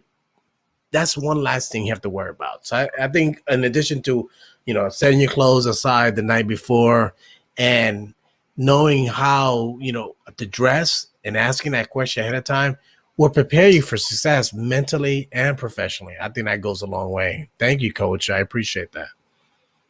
Now, the other thing that And then, was the. Go ahead, Coach. What would you want to add to that? well, I wanted the family to know that it's important to find out the interview skill a little bit of the person who's doing the interviewing, You because a asking a whole person who's damn. You interviewing. asking a lot. I mean, golly. At this point, just tell Well, them where you give them your W-9 form and your I-9, and then that's it. Call it. You don't even need to. I'm messing with you. No, but you know what it is. I no, I like want what to you, give them because you have to ask these questions. If anything, you're actually are asking the questions, the key questions to the recruiter. So then, chances are, if you ask all these kind of questions, guess what? They might go like this. Psst, psst, let me tell you something else. Mm-hmm. Because then they realize that Mm-hmm. this person is a real deal. Exactly. And so you don't ask it just like that, but I might say, how many people have this person interviewed for this particular position? Now, I didn't say what's their skill level, but I'm kind of figuring it out based off the information that they tell me, and maybe you're talking to a recruiter, but maybe the actual office is pretty small. So you want to find out what does this particular location look like. You want to find out what is parking like. All of these things are very important for your success. Wow. I mean, if we haven't created a document that could be created and posted on LinkedIn, I don't know what else. I mean, all these nuggets. I mean, I never thought about parking. I mean, but you're right. I mean, that makes perfect sense, because guess what? If you're running behind, or accident happens, life Mm-hmm. happens for that matter, ahead of time that you have to park across the street, or you need to whatever park at the parking adjacent parking, not in front of the building, or you need to park in the Mm-hmm. Mm-hmm. visitors parking, not any other parking. So yeah, you're right. I like that. Absolutely. You want to know, quite honestly, how long it's going to take you to walk from the place you park to the front door to the inside of the area where you're going to be interviewing. Because um, Tony knows this, but there's a place here called Barnes Jewish Hospital. It is a small town, but right, there are 30,000 people that work in this one business complex, okay?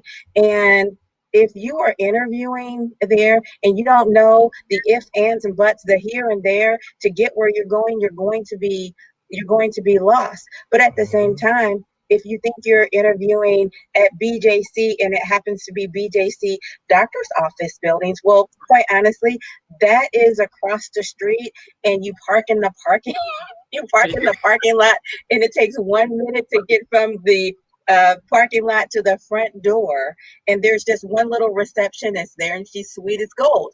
So your experience is going to be a lot different. But if you just say Barnes, Barnes Jewish Center, then and not do your investigation, you're going to be really confused, Well, at this point, I and you're would going to be even thrown be off. remiss to even say, well, gosh, if you're going to ask all these questions, you might as well take a trip the day before or around the same time that your interview is going to be. So then you get a gauge of traffic as well while you're at it, Yeah, the dry run. Mm-hmm. Might as well, The, right? the absolutely. And sometimes that's afforded to you, and sometimes that is not afforded to How you. could it not be afforded? Tell But me if you can do a what dry run, what would happen that you won't have access to do it? Oh, maybe because you might have a full-time job elsewhere. Maybe okay. you have a full-time job, or better yet, the interviewer just saw your resume today and decided, hey, I'd like you to come in tomorrow if you can. Okay. Okay. I can see how that could happen. If you know what, this is going to go back to the authentic comment, but act like what's going on is actually going on. Don't pretend like, oh, well, I just have to be so perfect just for now under, every single circumstances. No, you just call me Mm-hmm. for this interview. So I have a few questions. I'd love to be there tomorrow. Let me get as much information as I can so I can show up and be the best candidate for you to present. Because recruiters don't call people so that they can waste their time. If the fewer people that they can call and interview for the position, they can get you off the desk and move on to something else. They want to get somebody hired. So use that energy, use the intention of that relationship. They are there to help. Mm-hmm. Now, did you have something else to add there, Coach, before I go into the next thing? Okay, so the next one is is interview. I'm messing with you. You know that Coach is. Tony, interview etiquette. How did you want to address that? Well, we've actually covered the majority of it. So Mm-hmm. it's from, again, I'll keep saying, take the bottle of water. Okay, so Mm-hmm. that your body language, right? And one of the things that I always share with my mentees is the proverbial handshake. Stepping in with the right and giving a firm handshake. Also, if you're kind of like me, sometimes your nerves get a little rattled, right? Yeah. Keep a handkerchief or a paper towel in your hand. So if you kind of get the sweaty hand syndrome, that you can go ahead and kind of dab those off before you know that you're going to have to give that handshake. Mm-hmm. And turn your phone off. And if you have to, leave the phone in the car. The worst thing you can do is have your phone go off during the middle of a interview. And the other thing is, know the names of the people that you're interviewing with. So be able to call them by name. So if they tell you their name upon that initial entry, hey, my name is Coach Love, anytime that you're addressing a particular person, call them by their names. Let them know that you're actively listening. And so those little things there in terms of body language, body erect, being able to look people in the eye, all of that will come in terms of etiquette if you are practicing and being prepared with mock interviews. Don't come in with a folder full of papers of commendations from X, Y, and Z unless the interviewers ask you to bring those files. But in today's world, everything is electronically done. So you don't want to be coming in and handing out 6 resumes to 6 different interviewers. They already have your resume. So unless they say bring a copy of your resume, then you don't want that extra paperwork and fumbling, because what that does is if you're already full of nerves, then it's going to make you look unorganized to those interviewers. And they're going to be like, okay, so we have, Tony in charge of accounting, but he can't even get his resumes and references in one manila folder. So you want to think about all of those little things. And I can tell you, anyone that I've coached through this, from mid-level management all the way to executive, I've always received calls and said, thank you, for helping me prepare for that interview or helping me land that job, because everything you said was right on point. And one of the biggest things that I'll go back to, was the thing they told me was having them lay those clothes out the night before and having everything that they need for that interview. So if they said bring a resume, having it laid on top of the clothes or actually placing it in the car the night before. So that way you're already ready. You're not wasting energy. And like you said, on the way to the interview, listening to something soothing and just ready to nail it and acing the interview, landing the job. So that's what I I love have. it. So you telling me not like if you feel like you connected with the person, then the interview, you know, he's like one of me. He's one of my guys. You know, he's a frat brother. You know, I could go like this, right? Nah, No. nah, Oh. He's one of me though. No. Oh. nah. Because guess Okay. what, Chello? Because guess what? The receptionist is going to tell the other receptionist who's going to tell the other person, you know what he came in here looking like? Right? So now you're going to be off this gossip. So, Oh. just because you're frat, right? And then if you get hired, all you've done is created chaos and gossip for yourself.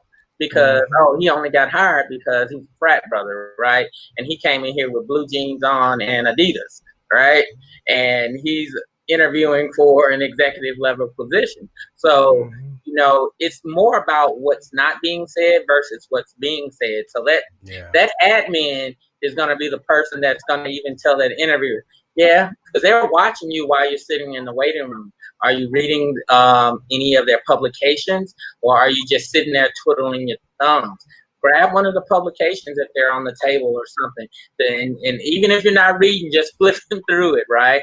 But keep yourself actively engaged, because that secretary or that admin that's there, they've been there for 10, 15, 20 years, and they know all, be all, and they're going to whisper in the ear and say, okay, let me tell you what they were doing, or they were using foul language in the waiting area, right? So don't think the eyes aren't on you. So no, if just because it's your frat brother, you still got to play the game. So don't be bringing in your cane and you're about to no stepping. none of that. No, I appreciate that. I love that. Yeah. So okay, so we covered all the points now. Did you have Coach Erica, did you want to add to what we covered today that that you think that we need to, how can we wrap this up with a bow? I guess that's what I asked. How can we put the coach love touch on this LinkedIn Live? Well, this is just one more tidbit of advice. Know that you are being interviewed from the time that you show up until the time you leave. And so don't do something crazy like smoke a cigarette before you go in to the interview. Hey Tony, don't what you do just that. post in the private chat, post it on the, I'll give you the public link, and you can post it on the public link. I saw that you put that in the private chat. Gotcha. So go ahead, Coach. Continue, Coach. But yeah, I was just saying, just be mindful that you are being interviewed from the time that you step onto their facility until the time that you go off of their parking lot. And your behavior at that point is definitely being watched and being judged. Tony pointed out that you want to be mindful of your behavior with the receptionist, but you never know. You might be riding up the elevator with a decision maker as well. So I pointed out you don't want to smoke before you go in the interview. You also don't want to put on a ton of cologne or perfume or anything like that before you go in. You want to make sure that you have a nice manicure, that your hands aren't, crusty, rusty, or you don't have some, distracting nail polish on, things of that nature. In the first initial interviews, this is not a time to, show your personality with the way you dress. This is a time to show your excellence and your value. That's the key thing, and a lot of people forget about that. What would you want to add to that, Tony? I don't think I could have said it any better or more perfect than Coach Love. Just remember you're on stage the time you walk in to the time you walk out. They're looking out the window watching you walk to your car. But those things, just in general, like I said, to bring it home with the bow. Be authentic, be yourself, and hopefully you take these tips that we've given, not only just for this episode, but for the previous 2 episodes, put it all together and land that job that you've always wanted. So thank you very much for that, Mr. Alexander. So now we did executive presence. We covered, how to get past the gatekeeper, and now you got in front of the interview. Do we have a fourth topic? Well, I really, as long as the skill meets the job requirements, get in there and knock it out, right? Yeah. So definitely, if you would have me back on the platform, we definitely can share some more nuggets of climbing the corporate ladder. Yeah. I guess we could talk office politics, how to, Yeah.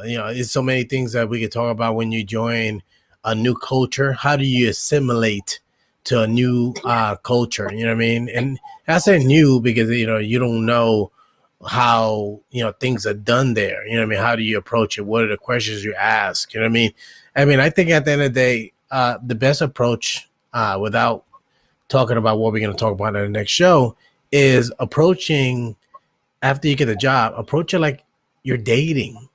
Think about when you meet someone for the first time. You're not necessarily walking on eggshells, but you're approaching it in a way that you're like, okay, do I go right? Okay, all right, I stay right. Okay, very good. And, you approach it in a way that way, and then you ask a lot of questions. And just like anything else, not anything. It's just like I said, just like dating. Sometimes when you go out, putting your arm around her or his shoulder may not be exactly what you want. So I don't know. Either way, I digress. But definitely don't do that at the job. Don't be like, "Hey, Karen, how you doing?" Not Karen. Karen might get you. I keep saying Karen. I can't believe it. So, The good gut guy is gonna get me. He's gonna say Karen. You're gonna get mates. Oh, better yet, I better not be in Central Park looking at birds while Karen's around. Y'all know y'all brown brothers now. Come on. Woo, Lord have mercy. Lord have mercy. Okay, so so now do me a favor, both of you guys, Coach, ladies first, tell folks about you. How should folks connect with you? And what are the things that you do for folks here on LinkedIn? What I do is I help healthcare professionals navigate their careers, and I help them get the job that they want, and not just a job not that low-hanging fruit, but the high-level position that they want to have. And how you can get in touch with me is Coach Love. That's how you find me on LinkedIn, Coach Erica Love. And really what I want to leave everyone with is know your value and recognize that you are going to the interview for a purpose, and don't leave your interview without building a relationship, because the job that you went for that time may not be for you, but you can nurture that relationship and make it last a lifetime. That's good. I like that. And now when it comes down to you, Coach, this is what Clark White says. Coach is so funny. Crusty, rusty. Or better yet, then if you show up crusty, rusty with 5 gallons of Old Spice, you show up in an interview like that. Woo! That's what I'm talking about. Don't light the fire. Watch out. Or better yet, don't smoke. All right, my dude. Talk to me now. How can folks connect with you outside of LinkedIn, and if you have a telephone number, email address, and let folks know how they can reach you? Definitely. I can be reached at 1-877-342-8823, and that's Structured GI Services. And I've learned what side my monogram is on. So definitely, but I am a diversity and inclusion advocate, as well as a HR consultant I hold a JD in employment law. So I also consult on employment law issues in the workplace. So feel free to reach out to me on LinkedIn or Twitter, which is Agent for Change, and Facebook is The Leader Within Me. I like that. And Coach Lowe, how can we wrap? What else would you like to share to this audience, please? I wanted to remind everybody that the audience can find Tony and I on hashtag Epic Understanding. We have a couple of shows coming up, and we're doing a series on diversity and inclusion. There's a lot of good nuggets there. There are small businesses and large businesses, quite frankly, trying to figure out how to properly navigate this. We have a survey out there that's really asking the question, should diversity, equity, and inclusion even be a part of human resources in the first place? Because quite frankly, that's where the process starts to go wrong. Absolutely. So join us for some of those conversations. We have one coming up on November the 11th at 11 a.m. Central Standard Time.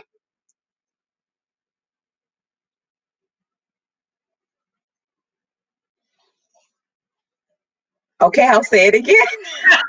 Hashtag Epic Understanding. Okay then. So follow us at hashtag Epic Understanding.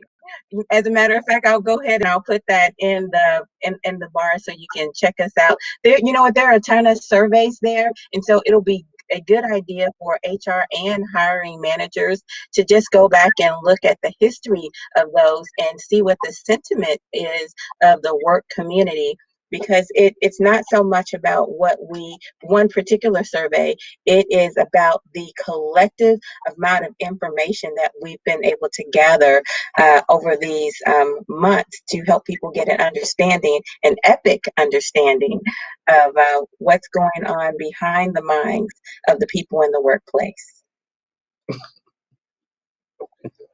I think, Tony, I don't know what to I'm messing with you, man. I'm messing with you. Thank you, Coach. Thank you, Tony. You guys are outstanding. I appreciate you guys hanging out with me. We did it. We did a semi old-fashioned classic cocktails with Chello. We did it for 2 hours, but that was pretty good. I enjoyed it. I'm glad that I know Tony. He probably looked at his watch like, "Oh Lordy," a little bit longer than twice. It's like twice the much that we normally do. But hey, it was worth it. Thank you very much for covering that. I guess next week we'll have a round robin of a discussion when it pertains to HR, and also let's do this. Let's table this. Let's do a Ask Me Anything, and we go do. So if you guys are interested, so Coach, if you're interested in having folks ask you anything, same thing for you, Tony. Ask you anything, and then for me, I'm the trash guy. I'm the trashiest guy of all. So ask me anything, trash and recycling. So we could do that next week, Thursday. That could be the topic. So, and then we could, any questions or any follow-ups in the replay that we might get, we could bring up those questions or comments that we receive after the live and answer those questions on next week's show as well. So how's that sound, guys? Sounds good. Okay. All right. Thank you. So thank you very much, Mr. White and Kenya. Thank you very much. I appreciate you hanging in there, and definitely we should reconnect. I want to see where you're at and what you're doing. All right, guys. So you guys have a wonderful evening. Thank you very much for joining us for Cocktail with Chello, and it's always a good one. You guys, everyone have a good one. Good night. Bye-bye, guys.